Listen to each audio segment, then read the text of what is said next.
I'm Adrian, the Cruise and Travel Guy. I've been on over 40 cruises, so to say that all of them have been excellent would be a flat out lie, but I thought it would be fun to go through the top 5 that I hated. Strong word, but you'll see.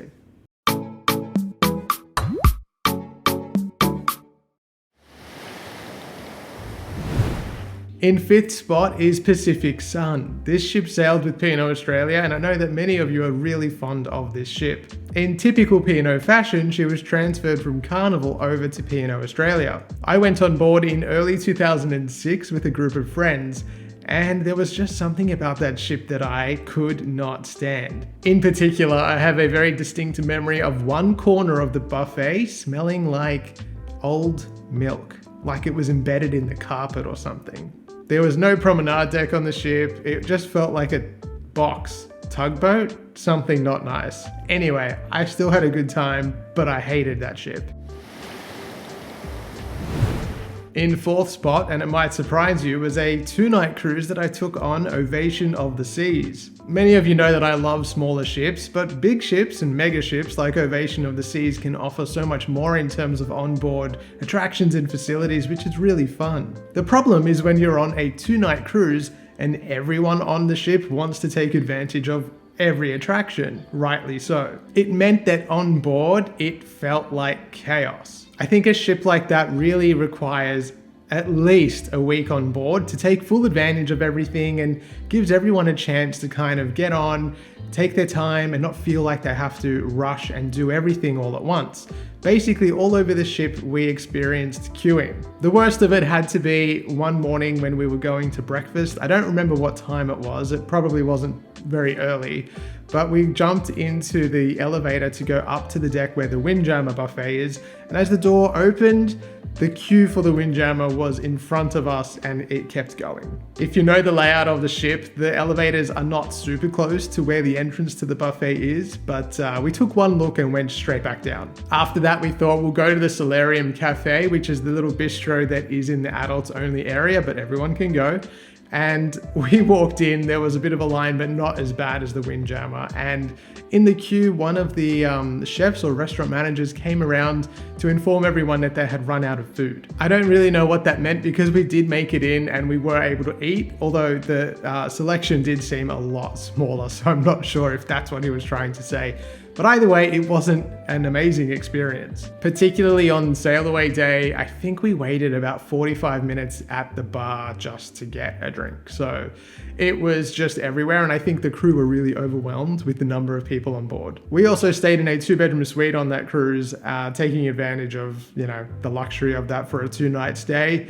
And I've got a tour on my channel, by the way, which you can watch. But when we walked into the room, it was not clean. There was a half-eaten lollipop stuck to the carpet. The toilet wasn't clean and a few other things. Not nice. But it was actually done. The room was done.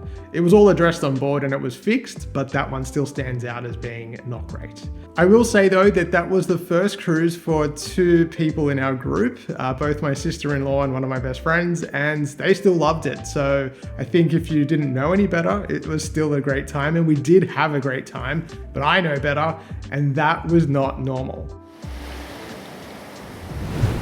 In 3rd spot goes to Voyager of the Seas. This has nothing to do with Royal Caribbean or the ship. At that particular time, I was heading off on a 3-night cruise, which was meant to be a bit of a let your hair down situation. And I later found out that my employer at the time decided to book the same cruise. I didn't exactly get along with this person that well. Where I worked at the time was very much a buttoned up environment.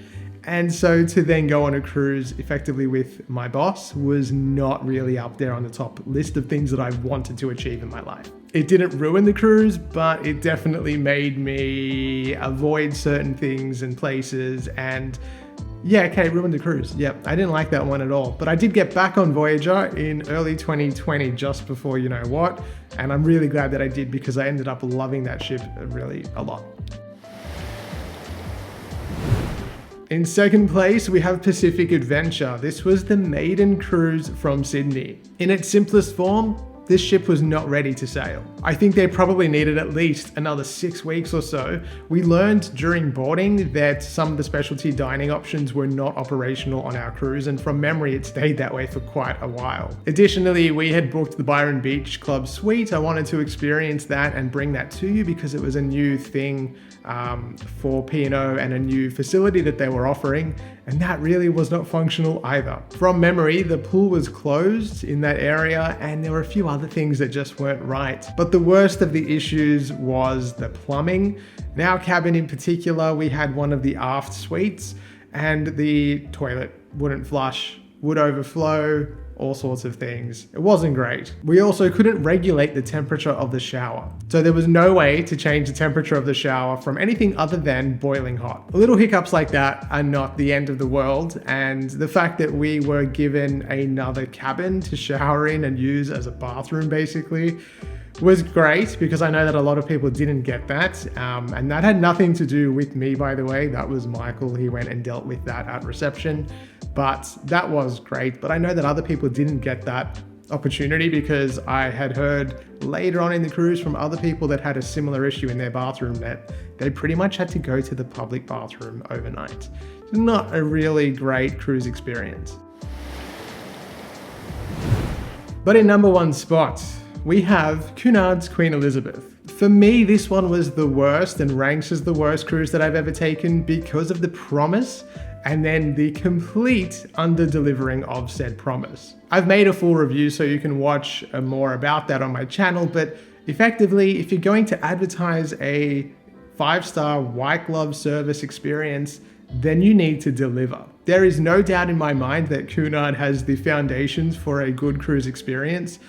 And I know that some of you have had that, but very obviously, based on the number of responses that I've received on my review video and what I've seen online and other places, my experience was not unique. It was truly some of the worst cruise service that I've ever experienced. All over the ship, it didn't matter what department we were dealing with, the service was just terrible.